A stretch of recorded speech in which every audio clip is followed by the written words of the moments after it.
have a vested interest. We want people to be healthy. We want to create a community of healthy people. And that is what I think could be reproduced.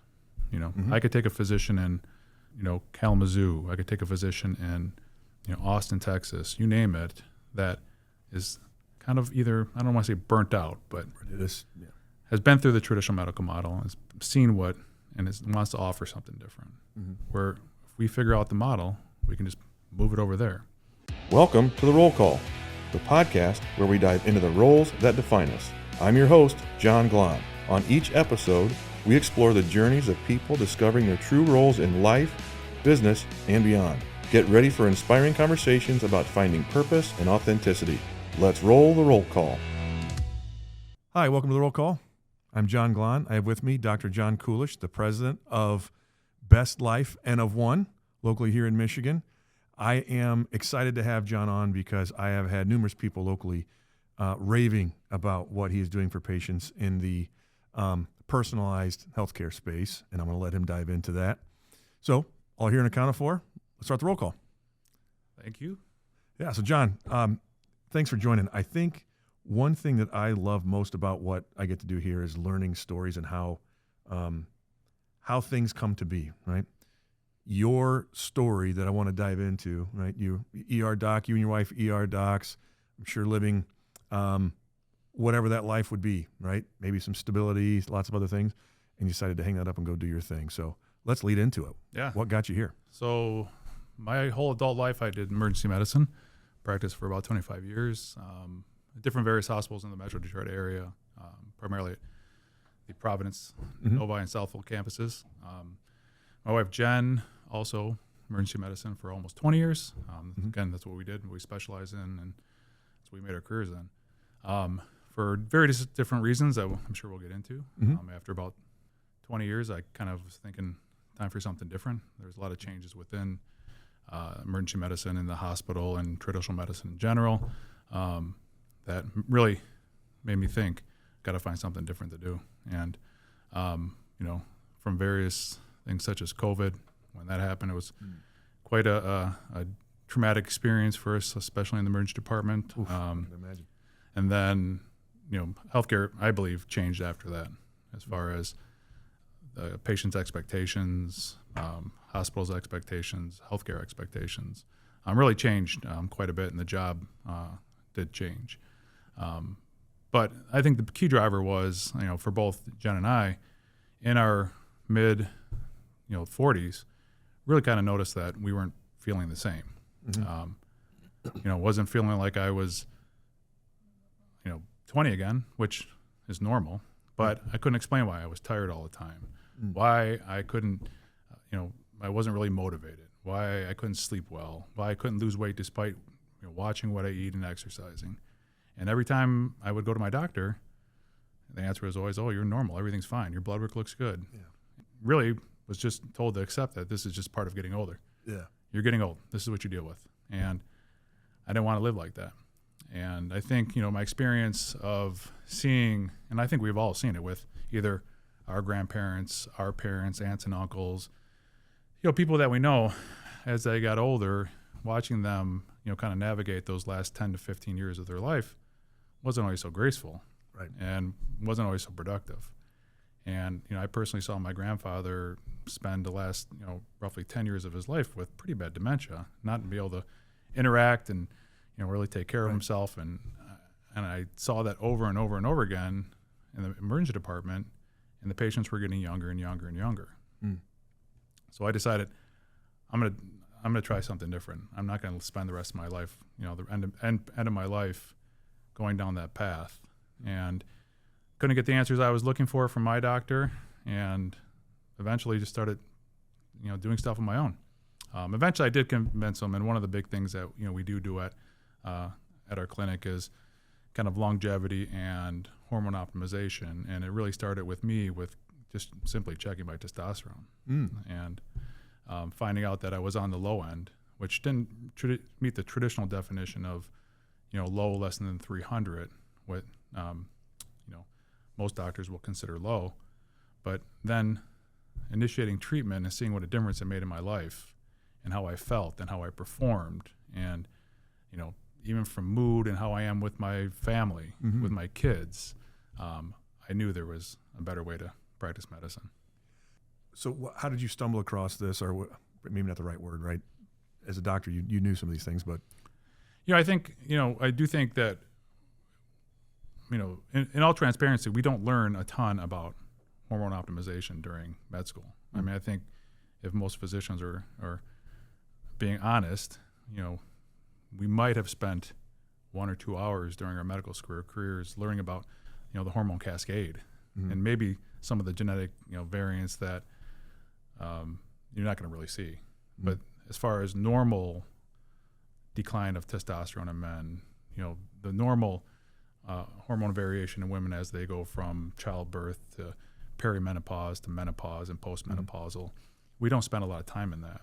And even some of the specialties that do deal with that on a regular basis don't necessarily spend a lot of time with their patients, regarding that. I mean, I think that was kind of the thing I saw with, in particular, we see with our women patients, and Jen's experience, if she was here, she would tell you, kind of similar to mine, where she went to her doctor and kind of explained some symptoms, and inevitably they say you're normal, and they put them on an antidepressant. I mean, I hear that story over and over and over again.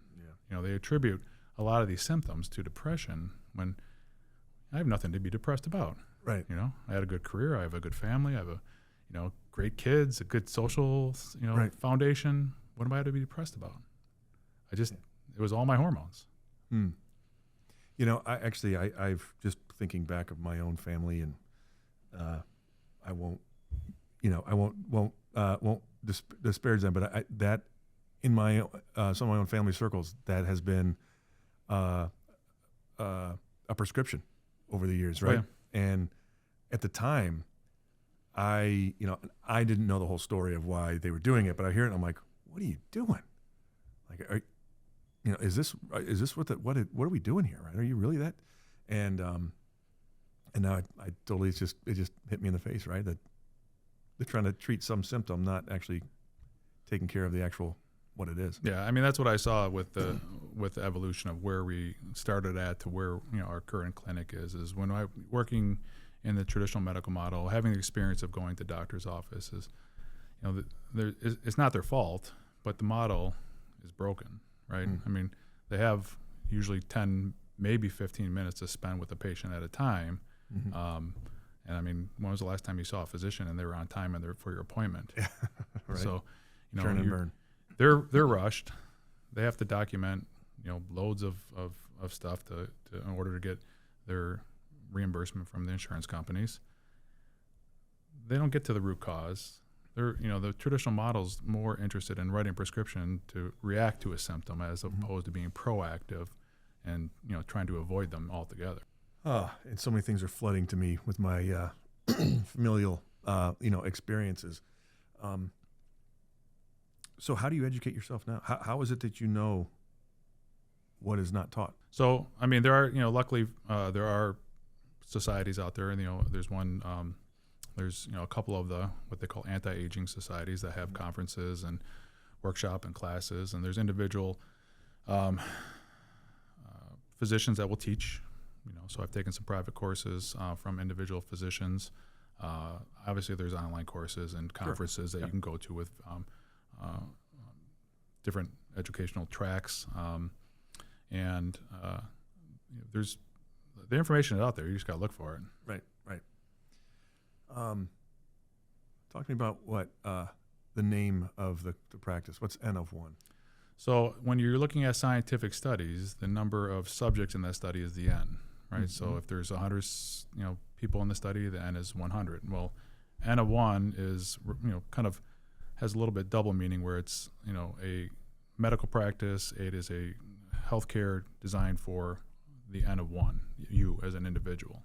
So individualized, personalized medicine. And then kind of the secondary meaning is you only get one life. So N of 1, you only get one life. So you might as well try to make the most out of it while you're here and be proactive and live as long as you can. We could probably just stop this right now, right? People just let that sink in. Right? We have one life. Truth be told, right? Even my wife is has been the practice and seeing some great results as well, even from the physical side, right? From the chiropractic or more physical part of the business. And how does that tie in to the rest of the hormonal and whatever, the other things? Yeah. So one of the things that when I started coming up with the concept, there's a lot of information out there in this, whether you want to call it longevity, optimization, biohacking, whatever you want to call it.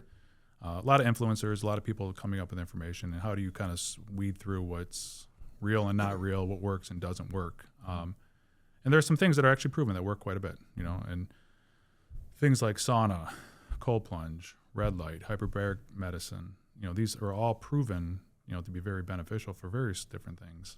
But how does an individual get to do that? Not everybody has the means to put a $100,000 hyperbaric chamber in their house, a $100,000 red light bed in their house. Right.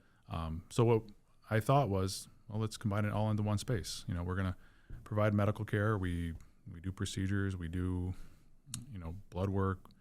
We do IV infusions. But we do have red light bed. We have a cold plunge. We have a sauna. We have a hyperbaric chamber. So all of our members can come to one spot and, get the advantage of all of it. Wow. So, and how long has been in the practice? So we officially opened up at the end of July. So we're a little bit over 6 months old. Wow. Yeah. And how many clients do you serve today? We've had about, I'd say, 400 individuals come through. We got about 175 what we call members, or people that are coming on a monthly basis and for our services. How long? Because this is the part where you're still fresh, still new. Sounds like successfully, doing things. Talk through for everyone how you got started, right? From being a practicing doctor to now a business owner. Yeah. It was quite the journey, and not for the weak of heart, I'd imagine. So yeah. I mean, if we went back, I did practice emergency medicine for, like I said, 25 years. For the majority of it, I was involved at some portion in administrative side of it. So even going back, to 2007, I knew that I always was involved, or I knew I was always interested in, the business side, learning about business. So I did go back in 2007. I got my master's from USC, from their business school.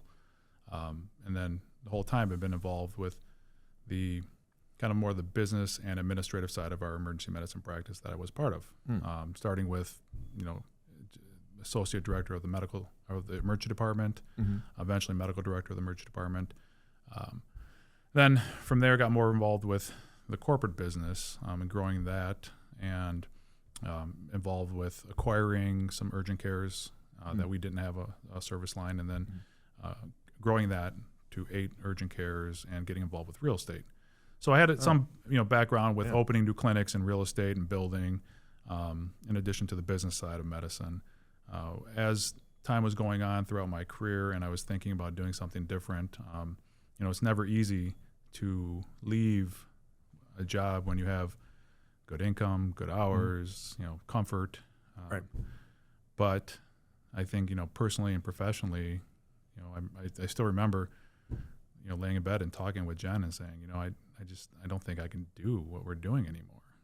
I think, what I've been working on, I think is going to be successful. And I think, we actually feel like I'm going to help people. And I was really just excited about doing that. And I said, I think I'm going to quit. She said, go ahead, quit. Wow. So next day I went in and I told them I was leaving, and 3 months later I was all done. Wow. So, fast forward, I was done working at the end of March. Obviously, in the meantime, I was had the lease signed, working with the architects, getting everything built out. Things take a little bit longer than you expect, but we were able to get things up and running in beginning of June. And I don't think Jen will mind me saying this, but I would tell her, I'm like, you need to be on bioidentical hormones. And of course, being my wife, she's like, you don't know what you're talking about. So She happens to know what she's talking about too, Yeah. right? so she went and she did see integrative physician who's, she's like, hey, my husband thinks I should be on this and this. And she's like, yeah, you should. And so lo and behold, she started taking them. And I'm not even joking, 2 days later wakes up and she said, I'm going to quit and I'm going to do what you're doing too. Oh, wow. So she went into work the next day and she let them know. And she started with us in September. Wow. Yeah. So you used the word, hacking earlier. Does it feel like, is that a description that you like? I don't know if I don't necessarily like the biohacking because I feel like you're tricking. Yeah. I think a lot of what we believe in, a lot of what we do is actually not necessarily tricking. They're really proven methods. It's not like we're coming up with some novel drug that we're going to give you and it's going to make you look younger. And these are all things that have been around forever. I've been very well studied and proven to work. So the whole biohacking thing, I think, is more of a marketing tool. Right. Some of the big names call themselves biohackers, and you always got to be careful because they're always trying to sell you some product or another that more than likely is not going to work. So yeah, and if I'm not mistaken, right, you're it's really more supplementing, right? You're not like changing a chromosome or anything. You're actually filling in gaps. Right. Right. Yeah. So I mean, there's a couple different things if you look at it. Obviously, we're doing hormone optimization, right? So the hormones that are currently in your body, not necessarily, we're not going for super therapeutic levels. We're going for levels that you had when you were 20 or 30. Right. Back when your body was functioning properly. Right. With supplements, I try to be practical. I mean, I know most people don't want to take 30 pills a day. So I try to, be reasonable and try to be practical. And my approach to everything is to be practical. Like if I tell you, it's really important for you to work out and it's only practical for you to go 20 minutes a day, then do 20 minutes a day or do 20 minutes a day twice a week. Start there. Right. It's not practical for me to tell you, oh, you got to count all your calories and your macros and weigh your food. Nobody's going to do that. Right. I'm not going to do it. So, try to teach you a practical way of things, just some general guides. Is it practical for me to tell you to quit drinking alcohol? Most people to quit drinking alcohol? No. But how about let's have 2 drinks this time instead of 4? Let's make simple things. But, you have supplements, you have, hormone optimization. Some people are interested in peptides, which, can be somewhat controversial or depending on how you talk to, but, and then, there are some other methods, like we're starting to get into stem cells and things like that. Wow. Which are not necessarily anything that's not natural. They're taking your own stem cells and just using them for their intended purpose. Right. It's not in the medical field, or how much of this is covered by insurance? Unfortunately, right now, none of it's covered by insurance. Right. Which is odd, right? Because if it's making people healthier, you'd think that would that's trigger something. Another podcast and another conversation. I know. I shouldn't have opened that one up. But I want to go back to, the business side, because I certainly left a piece out of understanding of, hey, you've done a ton of business. Because, right, a lot of, so many people that I speak with, whether they're attorneys or doctors, right, that obviously they're taught to work on the human body. They're not taught to build a business or taught those things. And so, you getting both of those through your other experience, obviously, I mean, you already mentioned it, but it's got to be the, a piece of stepping into doing just one of those one build out for yourself was not easy, but, It was helpful. But I mean, I'm sure you talk to anybody that starts a business, it doesn't matter how many times you've done it. Everyone's different. Everyone has its own challenges. Nothing goes as smoothly as planned. And, even though I was involved with, the business side of emergency medicine, starting up the urgent cares and the real estate, I wouldn't say by any means I was an expert, you know, and you're always learning, and I'm still learning now, and in my role back then, we still had a CFO, and, we had an accountant. So, knowing that side of the business was not something that I was involved in. And, luckily, I have had some help from some of my former colleagues that have volunteered their time, which always, I think, always helps, and help, make us successful, and we're grateful for it. No, that's great. And I know we were talking a little bit before about what your ambitions are with this, right? You're in a local spot now. Right now, it's word of mouth, and obviously great word of mouth, which is why you're here today too. Right. What's the next steps, and how do you grow? Yeah. So, I think when I was thinking about this from the beginning, I thought, is this something that we could scale and something that was reproducible? And, I think emergency medicine doctors, well, any physician that has 15, 20 years of experience would be uniquely qualified to do something like this. The actual education, the training, could be done. But, originally my concept did have a fitness component to it. Okay. We didn't have the space when we opened up their original 3,000 square feet. I don't know how to run a gym, and basically, frankly, money became an issue too. Right. So I left it out. It's just so happened that the space next door to us is vacant, and for whatever reason, people that have been brought into my life, I now have a partner that we're going to partner with a fitness facility next door so that we'll have it all under one roof. Oh, wow. So we'll have the health, the adjunct treatments, and the training, which if you come to see us, I spend a lot of time talking to the patients about the importance of exercising, muscle mass, strength training. And frankly, most people don't know how to do it. Right. And everybody that comes in probably has a membership at one of various, fitness facilities that they're just wasting their money every month because they're not using. Yeah. But the original concept did have fitness involved. So I guess we'll see how that plays out in the next couple of months when it opens up. But the idea of encompassing everything that I believe or that we believe is, the foundation for good health now and good health into your later years, just isn't out there yet.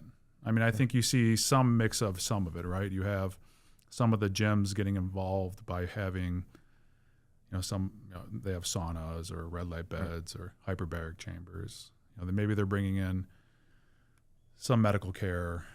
I just find those to be, you just got to be careful. Who are they bringing in? Like some of these, you'll see some clinics that are opening up that you can get your hormone replacement at. Just take a look and see who owns that and what their motivation is. Most of the time they're owned by private equity. Their physicians don't own them or not involved. You may be seeing, a physician extender with limited experience who's following a protocol. What are their vested interests? Like, we decided to open our clinic in Northville, where we live at, right? This is our community. This is where our family's at. This is, where our kids go to school, where all of our friends are at, and we want to provide this service to our community and the surrounding communities that are close enough. And then, we have a vested interest. We want people to be healthy. We want to create a community of healthy people, and that is what I think could be reproduced. I could take a physician in Kalamazoo. I could take a physician in Austin, Texas, you name it, that is kind of either, I don't want to say burnt out, but has been through the traditional medical model and has seen wants to offer something different. Where if we figure out the model, we can just move it over there. And I believe that it's the physician, ownership and involvement that is the key. That connects the passion. It does. The care, right? It does. Wow. It's funny you mentioned that because, right, I think I've done some IV therapy, maybe not high level, more of trying to come back from a hard run at a golf tournament or something like that. And I remember it was tough trying to find a spot 3 years ago. Yep. Right. And now there's IV drip on every corner. Sure. It feels like, right. And so, and most of them, which is not a knock by any means, but most of them I come across, it's nurses who are skilled at, being able to put an IV in. Right.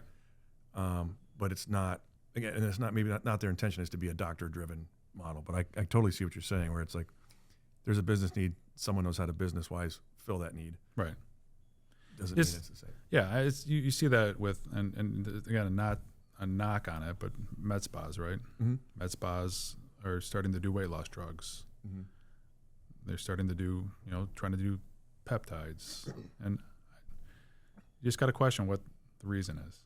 Is it to make the money, or is it because they care about it? Mm-hmm. They care about their patients, Most med spas, I believe they have to have a physician, what's the word I'm looking for? A medical director. Yeah. So they have a medical director who may or may not have ever stepped foot in that place. But they're able to write for, weight loss medications, which can be great, but also, can have side effects they have to manage, right? Right. And they can cause problems. And if the sole reason to do it is to make profit, you just got to question why you would go there. That's totally fair. And again, again, speaking from the experience of being very close to someone and then also some close friends, that has spewed out, right? Is the, again, reason why I was urged to have you come join me. Yeah. So now, fast forward, I know you haven't even been doing it for a full year yet. Right. But how's the quality of life for you guys now? I mean, I know you're grinding, starting a business, so there's a whole different piece to it. But yeah, speak to that. It's interesting. Going from a lifestyle of working emergency medicine to emergency medicine physicians working various shifts, weekends, nights, holidays, and we were able to manage.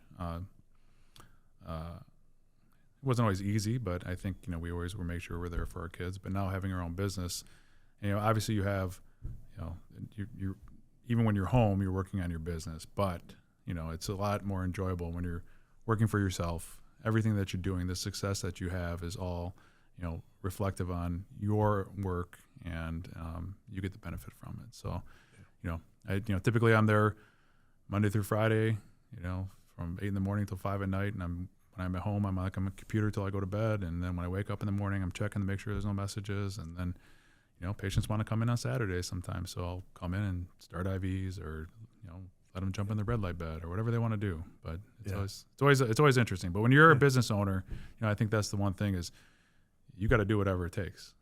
You can't say no. Yeah. Yeah, certainly. And you're still in that spot where, that is the adrenaline rush too. Still in that hustle. Oh yeah. Right. And then, as you get the feet underneath you and you get things moving, then you can start putting things in place to help you get back to doing what you love doing. Well, I mean, again, I'm sure you're loving it, but and actually here's another piece that you need to, will have to look yourself in the mirror at some point and say, do I love the medicine or the business side? Right. Not today or tomorrow, but that, I have, numerous folks. It's like, hey, there are people that start as attorney, but then they realize, hey, I can scale this, but then they find a bigger rush over here and they can scale and help more people if they focus on the business side. So anyway. No, it's interesting. I mean, the medicine point side is, I will tell you, in the short amount of time that we've been doing it, has been, some of my old ER partners might not like this, but it's more satisfying, and I feel like I'm helping people significantly more now than I ever did in 25 years of working in emergency medicine. Yeah, the difference that I see in people in less than 3 months when they come back, how they look, how they walk in, their personality, how their skin looks, how they feel. I mean, the difference in 3 months versus, it's overwhelming. Yeah. Well, I think a big piece of it too. I think you actually have a relationship in the ER it's set up so that it's you got to be the one to help solve it in that moment and move on, right? Yeah. Versus seeing the fruits of your labor. Yeah, I think a lot of people have been exposed to the emergency department through that show on, what is it, The Pit on. Oh. Yeah, it's it's a great show. Yeah. It's very entertaining. They do take the most dramatic, things that you've ever seen in the emergency department and condense it into 1 hour, which never happens like that in real life. Right. But, in 25 years of emergency medicine, I think people say, oh, it must be great. You save people's lives. I don't know how many people I really saved. A lot of what we did was, if somebody came in with a heart attack, sure, I recognized they were having a heart attack, and I called, sent them to the cath lab, and the cardiologist came in and really probably saved their life. Right. But I guess you could say whatever. I recognized it, and it's a lot of routine stuff in the emergency department. Sure. A lot of stuff that people can't get in to see their primary care doctors, so they came in. Yeah. Right. So not all dramatic. Not all dramatic all the time. Right. No. Right. So how about from, I love shifting to family side of things, right? You can choose to answer this however you'd like. Working with spouse. Yeah. Right. And being home, right? How's that all play out? Oh, sure. So we, Jen and I work for the same ER group, and it was always interesting. I mean, that's actually where we met at. Kind of an interesting story. She'll tell everybody, but we met at her interview. Oh, wow. So I happened to be leaving a midnight shift, and the president of our group said, hey, do you want to come help me with an interview? As I was walking out, I said, sure, why not? And it happened to be her, and I asked, didn't start dating right away, but that was the first time we met. And we did work together, and she worked full-time until she was pregnant with our third child, Christian, and then she went part-time. So, we would work together occasionally. We'd overlap on shifts occasionally, but not too often. Our group was big enough that we were able to work at different spots, and that was great. Working together was awesome, and it was we were very fortunate that our group was able to accommodate our traveling and family time. So it was great. But now it's I think it's even better. I think it wasn't in Jen's plan to join.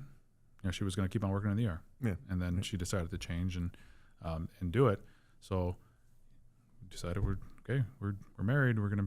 You're gonna be co-owner. So you got to take these responsibilities, and I think that's been a little bit of adjustment because she's not used to having doing the business side of things. But she's been amazing in taking on the role, and she does the things that I don't do very well, and I do the things that she doesn't do very well, and it's been great. No, that's great. Yeah. Yeah, I've always marveled at those that can do that, because to shut it off at home. Yeah. Right. Oh, there's sometimes at home. It's fun, but yeah. Yeah. And how about now, you guys were sporadically available, we'll say, right? When you have that funky schedule with the ER and the kids and everything else, and I believe your kids are old enough where there's some self-sufficiency probably and all kinds of things. But now you at least have a more regular schedule, but you are, like you said, you're still cranking away and working. How's that? Yeah. No, it's been great. I mean, usually we're home for dinner together, which is something we haven't been able to do for our whole lives. I mean, we're usually home for dinner, whether or not they wait for me to come home or not. The kids usually are hungry, but we're usually eating dinner together, and we're usually home on the weekends together, and a lot of driving around, from basketball and dance and all the things that the kids are doing now. But no, it's been great. We've been able to divide and conquer on those events and get it done. But a lot more family time and a lot more time on the weekends together, and that's been great. That warms my heart. I mean, that you're speaking a little bit to the how and why I got into my original business 12 years ago. Was to be home. Yep. To be home more, and I think a lot of people take that for granted. I think a lot of people focus on their careers and money, and I think it was quite the opposite for us. I mean, Jen was always more focused on the family. That's why she went part-time. Mm-hmm. And I think, it took me a while, but, she got me to see, like, it's more important, the money. How much money do you need, right?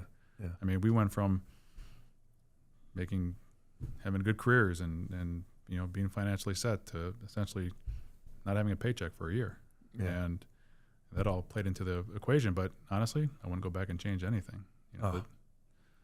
I wish that on so many people that, again, I had this conversation so many times of people either had it in them, didn't know it, but that entrepreneurial bug, I'll overshare here. My wife, she won't kill me, but we were at dinner and she's like, why can't you just have a regular job once? And I'm like, it's not happening again, right? Just because the entrepreneurial, when you're diving into things and trying new things, obviously she just wants to make sure we're safe and and all that. But I'm like, sorry, hon. I think what it comes down to is with the entrepreneurial thing is, all of us have ideas of things you want to do. And obviously had this idea, and it took me a while to get over the fact that you might not make it. Yeah. It might not be successful. You might, you're going to go out and take this huge loan out, and Mm-hmm. you're going to look dumb. All these different things, right? Mm-hmm. And I was sitting down with my neighbor, who's he runs he's successful, a big mortgage company. Mm-hmm. And he said, "How much longer do you really need to work?" I'm like, "Well, probably 5 more years. I could work 5 more years and then figure out." He goes, "How old's Christian?" That's my youngest. And at the time, I think he was 10. He's like, "So you're going to have to work at least 8 more years." He goes, "What are you going to do 5 years from now when you're getting ready to quit and you still got 5 more years of work? You're going to wish you would have done it 5 years ago." Oof. And, it kind of hit me. I'm like, what have you got to lose? We obviously planned for this, and it's been tough. Don't get me wrong. Yeah. We've had to cut back and not, travel like we used to, and all the things you have to do, but you sacrifice. And you really, if you love what you do, and honestly, I don't care if I fail. Yeah. Love that. That's the mentality. Because I'm been resetting some of my career at my age, and it's unsettling for some people. Oh, yeah. That are accustomed to, again, certainly my wife's family, right? They're the traditional, very successful in the corporate world and doing their thing, and they're like, "What are you doing?" Like, hey, it's time for me to get back to finding my passion again, right? And I found it, and Good. I'm in the same way, right? Just you walk lighter, I can't tell you how many. You probably know the same thing. How many people do you know? How many of your friends go to work every day, and they're miserable? Mm-hmm. Certainly the ones that are even honest, but you can see it on the face of most of them, right? And I see it a lot in the hospital. And in healthcare, people walk in, they're miserable. They don't want to be there. But what do they? They think that they don't have a choice. Especially when you get into things. People spend their whole lives in medicine, right? You go to college, you go to med school. This is what you train for. You did a specialty. Yeah. How can I ever leave that and do anything different? Well, you just find what you love and give it a shot. Yeah, and I talk about this all the time because, right, once you certainly get in that specialty, you've been uber successful, then you start getting all the things, right, whether it be kids at certain schools, whether it be country clubs and house and cars and all these things, and they realize, I can't go back now, and I'm just going to choose to be miserable, and it's the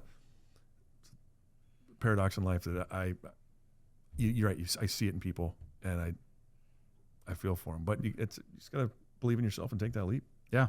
That's what it really came down to was, I think I believed I believed in myself, but then having my wife believe in me also was huge, Yeah. But for her not to hesitate, when you have somebody who's their whole life is very practical and, don't spend money and don't do this and why, you don't need that fancy this or that, and for her to believe in me, what's the worst that can happen? Yeah. Like you don't have transferable, like you can't go back. Well, right? That's the thing, right? If I have to, I have to, but but no, not God willing, I don't. No, choice is already made. Oh, I yeah. believe in it too, man. I love it. Well, thanks for doing what you're doing for the community. Thanks. For those around me that mean so much to me. I like to end with in a vulnerable state, if possible. What is one failure, mistake, misstep, whatever that's happened in life? Doesn't have to be professional. That you've learned from.